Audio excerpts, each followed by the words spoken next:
What's up? What's up? Welcome to another edition of a New York Knicks post-game live show.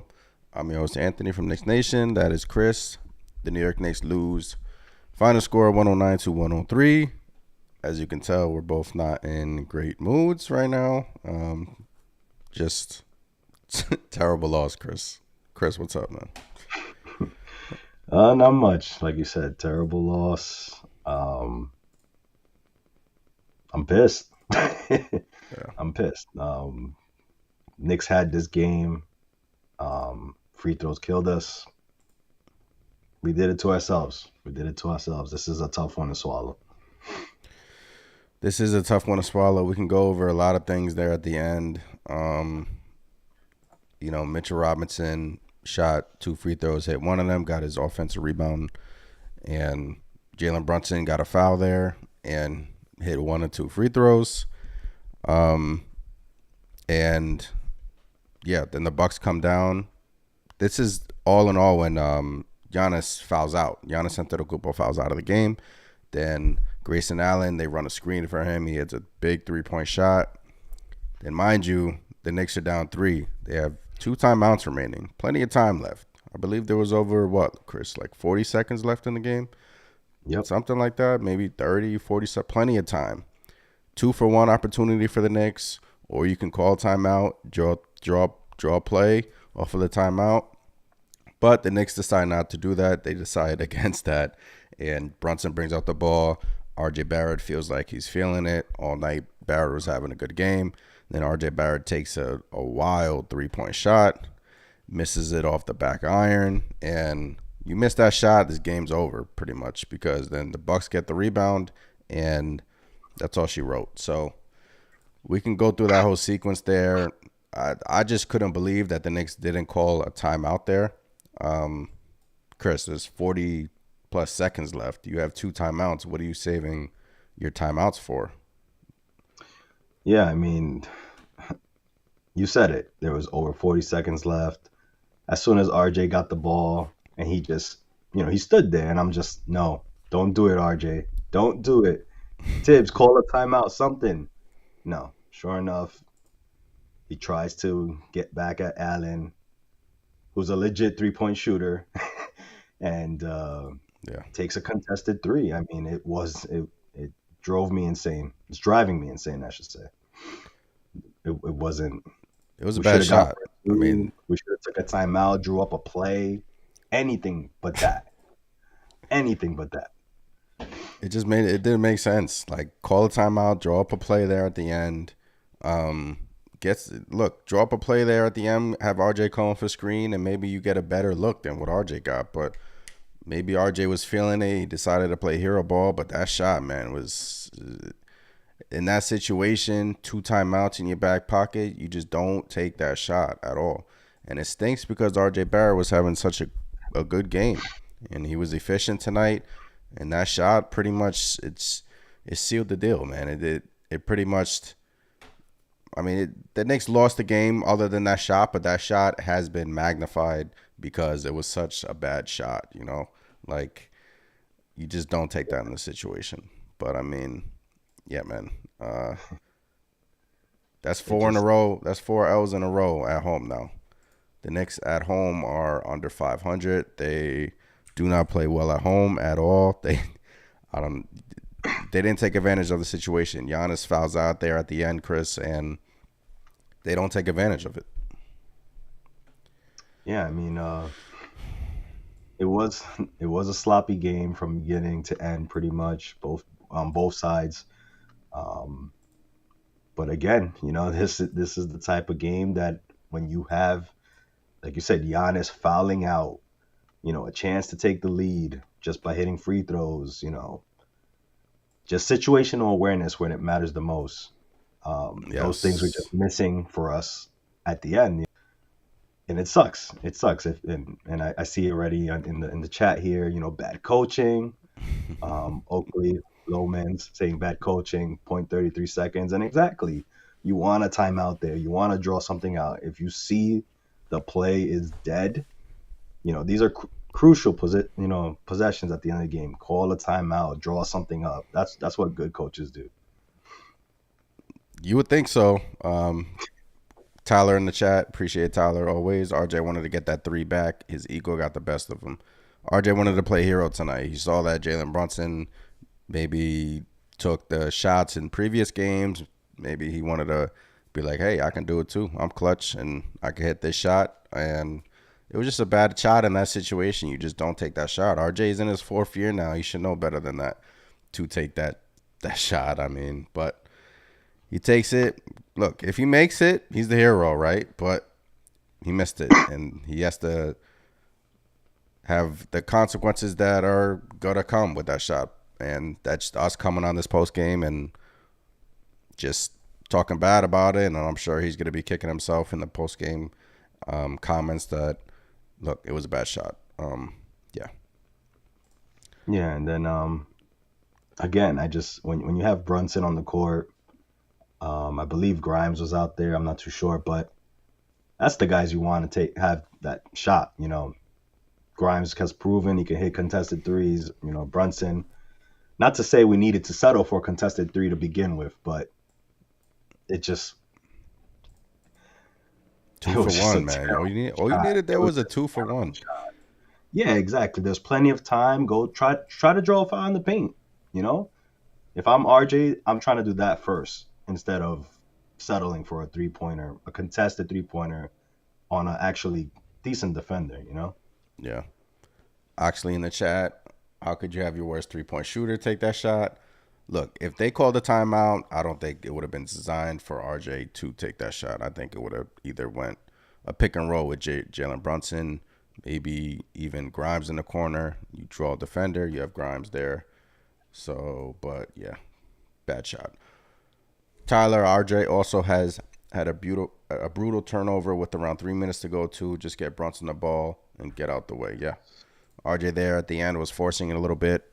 He missed a few shots around the rim. He did have that brutal turnover there that you were talking about, and it just negates his whole good game, right, Chris? I mean, it puts a stinker, it puts a damper on his game. I mean, no other way to put it.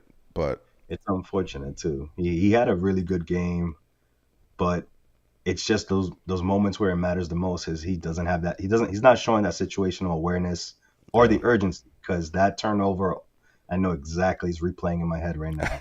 He just dribbled, went almost to the 3-point corner three, and just lazy got the ball poked from behind and turnover. Yep. I'm already getting the tweets now about Barrett, but the Knicks' last 3 home games, led by 2 with 10 seconds left, lost. Led by 1 with 14 seconds left, lost. Tied with 35 seconds left, lost. So they're not closing these games out at home. That tweet is from @KnicksMuse on Twitter. They're not closing these games out at home. They're not taking care of business at home. And it's, look, I've been preaching home court, take care of your home court, and the Knicks, year in and year out, have not done that. They're now 4-6 at home. They fall back to 2 games below 500. They are 10-12 on the season, and it doesn't get easier. The next game, I believe, is against the Dallas Mavericks on Saturday. Then you have, I believe, either the Cavs or the Hawks, and Cavs, and then the Hawks, and then at Charlotte. So this could get ugly quick, man. If the Knicks lose these next 2 games at home, I don't think somebody's going to survive this homestand. And I think a lot of Knicks fans will be happy with that. Look, this team is average. They're showing you right now they're below average. It just, last year they were losing these close. They were losing these close games too, and it's just happening again this year. We have the point guard, and the same thing is happening. I wonder what that is, Chris. Maybe coaching, maybe Tibbs, but look, if the Knicks continue to lose at home, I don't think Tibbs is gonna last. Yeah, I don't see how he can. I mean, it's not like they can fire the players. So the next obvious step would be fire the coach, right? Yeah. Try to do something to kind of light a fire under this team. And it seems like the next logical thing if they do slide, and it's very possible, like you said, the schedule coming up is not easy. And yeah, I mean, maybe it'll work out, but who knows what'll happen. Yeah, and the Knicks did have some good things tonight in that first quarter. Brunson left the first quarter. He landed on, I believe, his ankle. Then he came back, and you can tell he was off pretty much all game because he was favoring the ankle or his knee or whatever it was. But he came back and he got going in there in the second half. Julius Randle tonight. Last night he had a great game, but tonight I don't know if he ate too much birthday cake. I don't know what he did, but he wasn't playing defense all night on Giannis Antetokounmpo. And on the offensive end, did pick it up a little there in the fourth quarter, but he was inefficient tonight, and that's to say the least. So Randall didn't have a great game tonight. And then, but the one person on the New York Knicks that really showed out tonight and played his ass off, and I really want to harp on him tonight, is Mitchell Robinson, man. Mitchell Robinson, 15 points, 20 rebounds, 11 offensive rebounds tonight, 9 defensive rebounds. It was amazing to see Mitch pretty much grab all those offensive rebounds tonight. The Bucks didn't have an answer for him on that side of the court, and he even grabbed the offensive rebound there at the end. He made the free throw, grabbed his own offensive rebound. Mitchell Robinson, man, no complaints out of him, man. Mitchell balled out tonight. Yeah, Mitch was on another level. You could Yeah, say we were in this game mostly because of him. Because without those boards, those offensive boards, who knows? This could have been easily been a blowout. Um, he was just active. He's just going after everything. Scoring as well. You love to see it, and hopefully this is the Mitch we get here forward because we need that. dominant. He was one. He was one rebound away from his career high. His career high is 21 rebounds. So Mitchell Robinson dominant tonight, and that was I mean, I would say that was the only shining bright in tonight's game. But Barrett played really well, and I want to give Barrett his due. It's just the last shot at the end kind of stunk up his stats a little bit, but I mean, Barrett 26 points tonight, efficient, 8 of 15, hit 8 of 9 of his free throws, had a few bad turnovers there at the end, that one bad shot, but yeah, man, this one stung, man. I mean, when is it gonna end, Chris? Hopefully next game. When are we gonna finally win at home and relieve all of our Knicks stress and Knicks problems? Who Bunny knows? Poker I in the mean, chat. Bucks always give Randall problems. Yeah, they do. The Bucks. yeah, I mean, they're big. They're lengthy.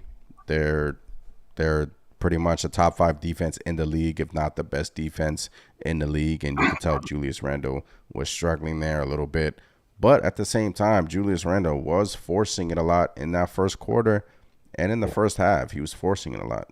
He gets trigger happy. He attempts a lot of 3-pointers. Yesterday he was hitting them. Tonight, 1 of 8 from 3. He wasn't hitting them. And this is what's going to happen when he doesn't hit his shots. He's going to have nights like this, 8 of 24, inefficient.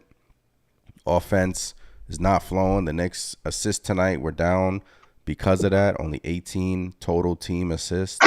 And you want to see that number rise. Last game, they had over, I believe, 25 assists. Maybe yesterday they had like 30-something assists. But yeah, if Julius' shot is not falling, the offense is stagnant. So, yeah, man. yeah. I also, when Jalen Brunson went out of the game, we saw a lot of the old Julius come back to bringing the ball up, getting into trouble, getting some turnovers. Well, granted, he only had one, but close to turnovers. But he was just off. He did shoot a lot. You could tell he didn't really want to attack as much, but the Bucks definitely give Julius fits with their length. Yeah, they did. Tyler in the chat, the Knicks have been playing well these past 5 games. They just haven't closed the door. And that's the most frustrating part because they've been in these games for most of the game. They've been in these home games for a majority of the game. Fourth quarter, they don't know how to close. And look, I want to give them the benefit of the doubt. New point guard, and Brunson has missed a few key shots at the end of games. So, but a couple of those shots fall. We're talking about a whole different team, different record, maybe over 500, but they didn't fall. So we're talking about the Knicks now having a losing record at home. They've lost, I believe, 3 straight at home, and it's just not. It's not something's not clicking. Something's not working. I mean, yeah. I mean, we could talk about the Knicks being close in games, but Chris, they're not. They're not closing them. The other team seems to close the games, and the Knicks aren't. Yeah, and it's strange because again, this is a Tom Thibodeau team, and his calling card is defense. And this team just can't seem to play consistent defense at a high level for a full game. Sometimes not even for an entire half. But on the flip side, they're scoring. I think they're 12th in the league right now, or they were 12th in the league in scoring. Maybe they're a little bit higher now. But it's strange. It's strange. I'm not sure what's going on. Why can't we play defense? It's Yeah, it's not. mind-boggling. Yeah, mind-boggling for sure. Bunny Poker in the chat. Robinson highlight was his line drive free throw. Come on now. Robinson put up 20 boards, double, and he made his first free throw and he got his offensive rebound. So Mitchell Robinson balled his ass out tonight. So, yeah. And in terms of, what did you just ask, scoring or defense? I'm looking up the Knicks scoring. They're Um, 7th in the I think NBA in they were. scoring now. Wow. So they jumped from 12 They jumped from just 12th this to game. 7th. They're scoring the So ball. you got a top 10 offense right now, and defensively we just can't even play decent defense. If we had decent defense, again, we might be a couple games over 500 right now. Yep. Defensively, the New York Knicks are 25th in the NBA. They're allowing 116 points per game. So they're a top 10 offense, but in terms of defense, they're 25th in the NBA, allowing 116 points, man. That's a lot of points. I mean, Yeah. damn. And then, can you say offense? I mean, offense obviously is not the problem. It's defense. And you have one of the, you know, best coaches when it comes to defensive play. And what Yeah, is it? not Are you anymore. out? Is Tibbs' voice just not getting through anymore? Who knows? And I don't think so. I really don't. I think it's stale at this point, and I think you need some fresh blood in there. I've been preaching for Johnny Bryant, but I mean, to be determined to see if that happens. But man, at the end there, Knicks took the lead. I was like, all right, we're gonna win this game. We're gonna come back, win this game. Giannis is out. Seems like every year, man. It's frustrating. Frustrating to say the least. Yep. Let me go through the team stats now. See what stood out tonight to me the most.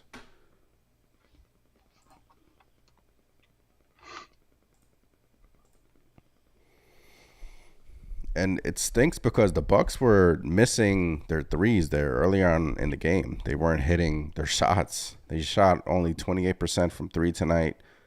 Knicks shot 20% from three tonight, Chris. 6 of 30 from three.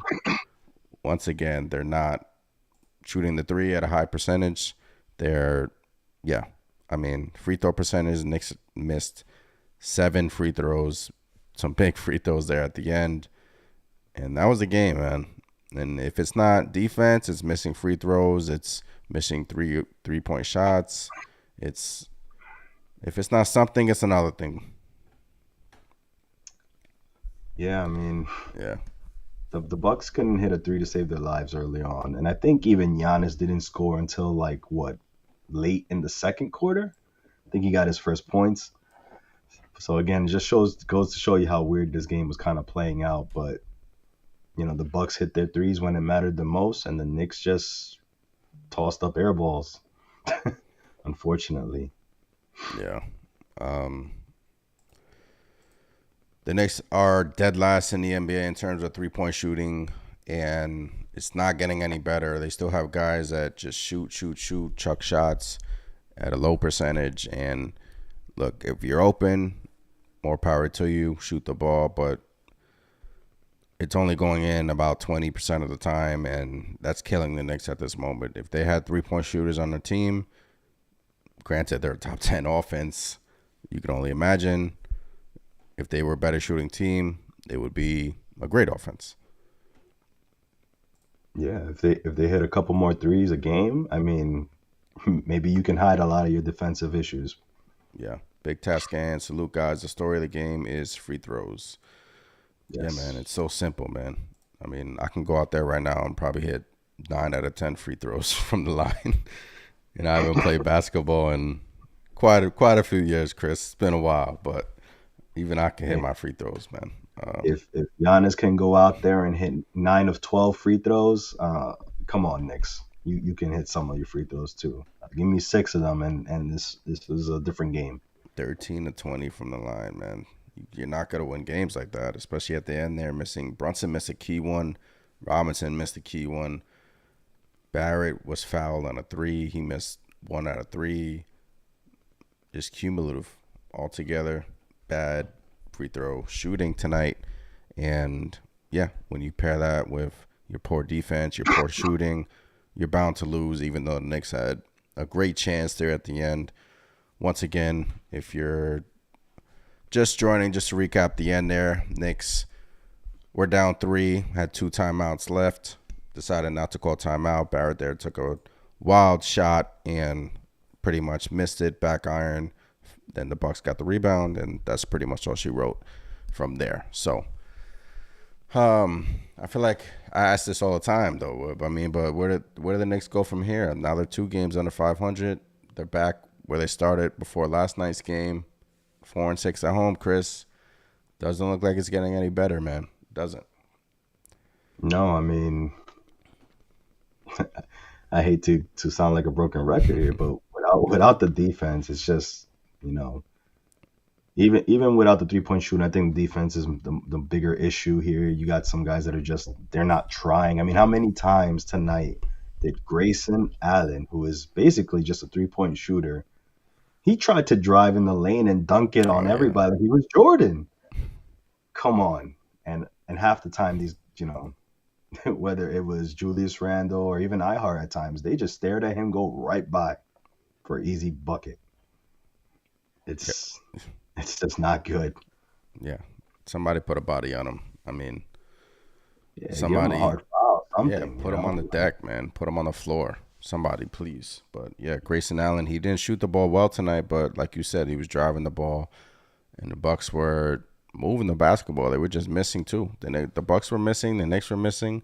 That's why it was so close there at the end. And yeah, let's go through the bench unit. Let's talk about the bench unit a little bit. Obi Toppin, 14 minutes, still struggling to get his playing time, still struggling there on the defensive end a little bit. He was mic'd up for most of the game, and most of the sound bites from Obi Toppin was from the bench, which was kind of hilarious to me. They were getting sound bites of him just cheering on his team, not even in the game. Yep. Cam Feel bad for Reddish, Cam Reddish, um, didn't do much tonight. Isaiah Hartenstein continues to play poorly. Derrick Rose. That's another thing that killed the Knicks. The bench tonight was awful. Yeah. Quickly, 0 of 5 from 3. Rose didn't play great. Hardenstein, bad. Reddish, bad. Toppin, bad. I mean, the bench unit tonight didn't play great. And the starters were really carrying this team. And look, we could have won. But bench unit tonight didn't step up for the New York Knicks. So, yeah, anything stands out to you on that bench unit?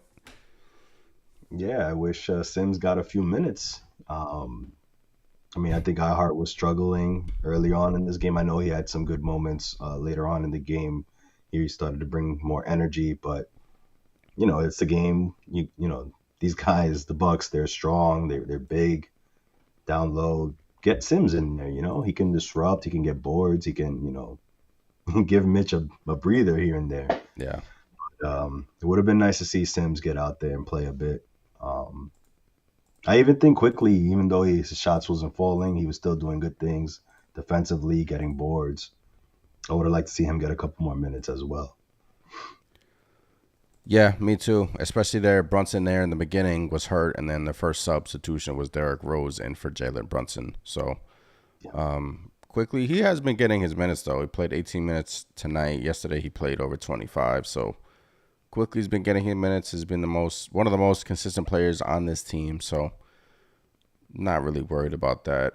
Big task with the question: do you think Rose should be out of the rotation?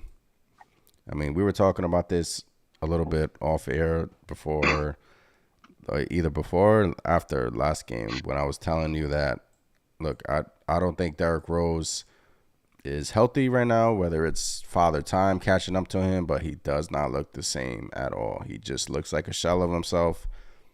And I honestly think Miles McBride should be taking those playing time minutes, and or quickly should be just be taking those minutes altogether, and you just give the rest of those minutes to Reddish and just call it a day. But I think Derrick Rose this season, all season, he hasn't looked like himself, Chris, at all. yeah, and it's kind of it's strange. He's at his rookie weight, but it seems like he just doesn't. He's off. He just doesn't look the same. He's not finishing those floaters that we used to see him get. Even when he drives in the paint and gets, gives you that classic D Rose layups, they're just missing. Something's just missing there. I don't know what it is. I don't know if he's hurt, but it's strange with Rose. I mean, he says he's healthy, but something's going on there with him. Yeah, Rose is playing career low. Well, career low with the Knicks, 13 minutes per game. He's playing 19 games. He's shooting 40% from the field, which to his standards isn't that great. 36% from three, which is okay. That's like one of the best on the team. But Derrick Rose, you can tell it's just something's not clicking there. I don't know what it is. I don't know what to put my finger on, whether it's he's adjusting to his new weight or what. Maybe he's adjusting to his role, but I say that, and he's always been that guy coming off the bench, giving the Knicks a spark. But even Yeah, last year, he averaged over 12 points a game, and now he's not even averaging 7 points a game. So it's just not looking like thus far. It's not hasn't been looking great for Derrick Rose. And look, he's not a young chicken, Chris. He's 34 years old, and we know what he has brought to this team. And look, maybe I don't want to say this is the end, but it just hasn't been what we expected from Derrick Rose coming off the bench for the New York Knicks.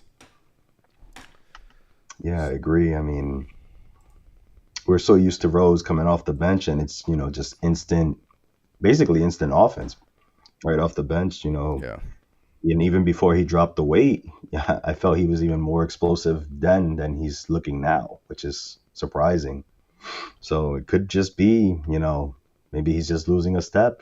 Like you said, Father Time always wins, and I mean, unfortunately, is it that, or is it Rose is just he's not motivated right now, complaining about not knowing his role.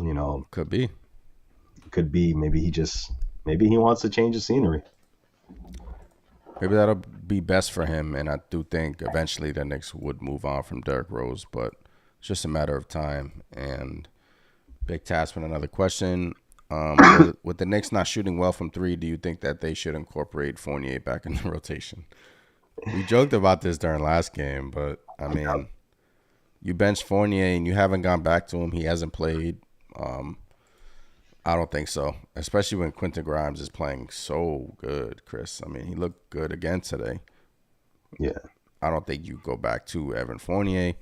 And look, Reddish has been better than him, but I understand your point. Fournier has been one of the Knicks' best three-point shooting guards on the team, and that's why when asked before the season, Tom Thibodeau was like, are you going to start Grimes or are you going to start Reddish? He was like, look, we need shooting. That's why Evan Fournier is in the starting lineup, and you exit Fournier outside the lineup. Now, Grimes' shot has been coming back to form a little bit. So I do think Grimes eventually will get his shot back, but I don't think I'm not doing that. I'm not inserting Fournier back in the rotation.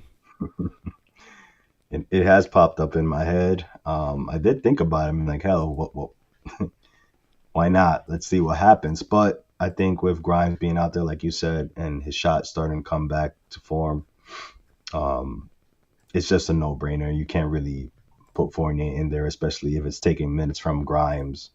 Um, Grimes just gives you everything you'd want Fournier to do on defense and the offense to boot too. So I don't think you can do that. I think Fournier. I think his days as a Knick is done. I'm sure they're gonna move him one way or another. Yeah. Yeah. So the Knicks now have lost 5 out of their last 7 games, with games versus Dallas coming up, Cleveland, Atlanta. Like I said, 4-game losing streak here at home. You would be 10-16. I don't think anyone was going to last from that. I think Tom Thibodeau will be out the door at that, if that's the case, because you continue to lose at home. 1, 2. 2, you're not responding to him on the defensive end. 3, discipline. Tom Thibodeau's always preaching discipline, and so many times the New York Knicks make these boneheaded plays throughout the games. Yeah, Chris, I think the ticker is on in terms of Tom Thibodeau. The time is ticking. Yeah, I mean, if they go on a And I losing think it's streak, time. you have to think. I think it's time. I, I haven't I, come around to it, but I think I'm coming around to it. yeah, I mean, it's kind of like the Fournier situation. Like, what good is Evan Fournier if he's not hitting 3-point shots, right? So how good is Tom Thibodeau if he can't get you to play defense? You know, Yeah. maybe I'm kind of warming up to the Johnny Bryant. Maybe he gives them that spark they need. Some new philosophy in there. Maybe a little bit more modern style of play. I'm for it. Yeah. Yeah, I'm totally for Johnny Bryant. I think Tom Thibodeau, the game has passed him, and I just think it's time, because if the Knicks, especially, they continue to play like this, and what's showing us that anything's going to be different? Like, honestly, what has, like, seriously, all we Yeah, I have mean, this season is just a great point guard, and pretty much that's it. I mean, you are what your record says you are. The great Bill Parcells quote. And the New York Knicks are 10-12, and they're average right now. They're below average, so it's an uphill battle throughout. It's going to be an uphill battle throughout the whole season. Look, I was talking about maybe a top 16 before the season, but at this point, I don't even think they're a playing team. I don't. And it's tricky because they're stuck in the middle. They're stuck in the middle right now. All their cap space is locked up. So yeah. I do think a trade has to come sooner rather than later, especially if they keep losing like this. I mean, Yeah, I mean, they want to win. They're trying to get one of those playing spots. They're trying to get a playoff spot. You got to if the front office is mandated to get into the playoffs, you got to make a move. You got to try something. And I hate to say that because you don't want your front office just to make moves basically to save their jobs, because you end up with a bigger mess. But you know, like you said, we're a middle of the pack team, probably just average. And that's exactly where you don't want to be in the NBA, because then you're just stuck. nope, you're stuck. And I saw a tweet earlier, a trade that I wanted to bring to your attention. It was a ESPN trade machine. Somebody went on the ESPN trade machine and mocked up this trade. So let me see if I can just put it in here. Yeah, there we go. Oh, I don't think you can see it. All right, so pretty much what I have in the middle of my screen is an NBA ESPN trade machine. I'll read it to you just in case you can't see it, Chris. Oh, Um, oh, you see it? Okay. yeah, I can see it. The New York Knicks received Dre Crowder, Dario Saric, 2023's second round pick, and the Suns receive Julius Randle. What are your thoughts on this proposed trade by a New York Knicks fan? Not me. Full disclosure, not me. My honest opinion, I don't hate it. I don't hate it. I don't like the second Yeah, round you pick. need I think, more for Randall, I think. yeah, I think so too. But simply just the fact that it's moving Julius, I actually think that will help the Knicks. I think if you replace Julius with a more traditional forward, um, I think it helps. That forward is gonna play defense. It's not gonna let everybody take a wide open shot in the corner. Yeah. You, um, those are my biggest things with Randall. And he's shown it when he's engaged on the defensive end. Completely different player. Like, but most nights he's all-star Julius on the defensive end, which is no defense.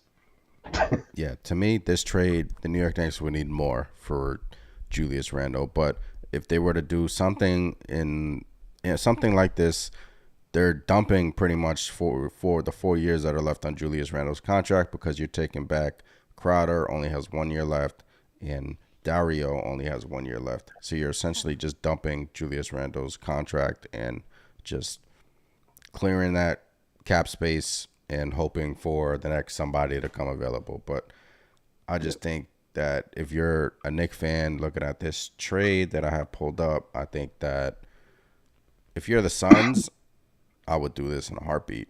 But if you're the Knicks, you need to throw in a first round pick for me to even entertain that. I think maybe that second round pick needs to turn into a first round pick, and then I would do it, because you're Yeah, I don't like that second round pick at all in there. But I mean, it's not so much of what the Knicks are receiving in that.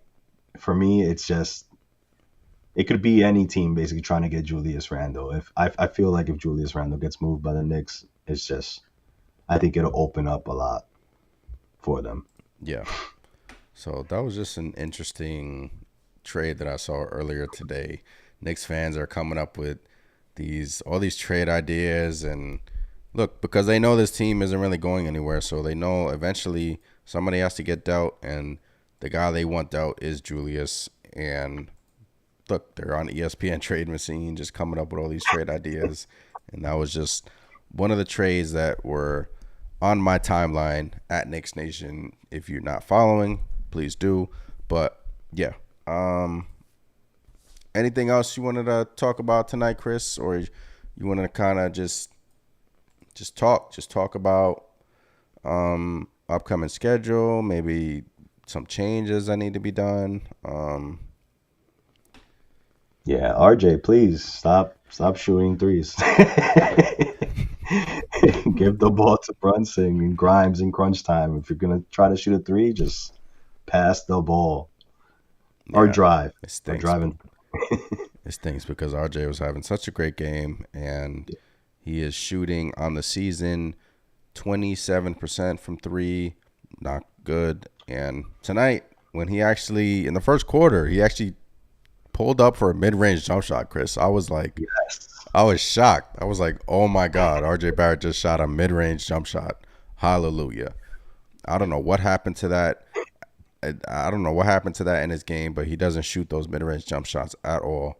But I was like, wow, he actually can do it. And he just shied away from it. And yeah, he just needs to do that more and more. And look, he's shown that he can be clutch. He wanted to play hero tonight. That's what he wanted to do. For sure. I And mean, I don't get me wrong. I wish the shot went down, but it was we just all the worst do. possible time to do that. And if RJ actually gets a little pull-up jumper from the mid, I feel like that can open up his game tremendously. If they have to honor that, if it's not just a floater every time from him or a wild layup attempt, whatever it is, that can that can be a godsend for his game. Yeah, it really could. Really could be. Could be a godsend. But yeah, pretty much gonna wrap it up here. If you're on Apple, Spotify, appreciate you guys for listening. Head over to YouTube. We're on YouTube doing these live post games. And yeah, New York Knicks are back on Saturday. Once again, they lose to the Milwaukee Bucks 109-103. They fall to 10-12 on the season. 22 games in, they're under 500. So only have about 60 games left. So 60 games left. Still a ton of season though, Chris. So they can easily turn it around. Hopefully they do. Hopefully they figure something out. Hopefully they Yep. start winning at home. Hopefully we stop coming on these post games and bashing Ripping. them, because that's not what we want to do. And hopefully Tibbs keeps his job because the seat's getting warm. Well, Yeah. I think it's pretty hot right No, it's now. hot. It's hot. Might be close to being on fire soon. Yeah. Once again, I think Tom Thibodeau's seat is very hot. I think he's not going to last very long if the Knicks continue to lose at home, and if they continue to play poorly on the defensive end. They just seem like they're not responding to Tom Thibodeau. And I've been calling for Johnny Bryant, and I want Johnny Bryant to be the next interim head coach of the New York Knicks, and hopefully he can blossom into a great coach, you know. So we'll see what happens, though, Chris. I mean, we'll see. Yep. We'll see. We'll see. But, yeah, we'll be back on Saturday. Appreciate you guys for listening.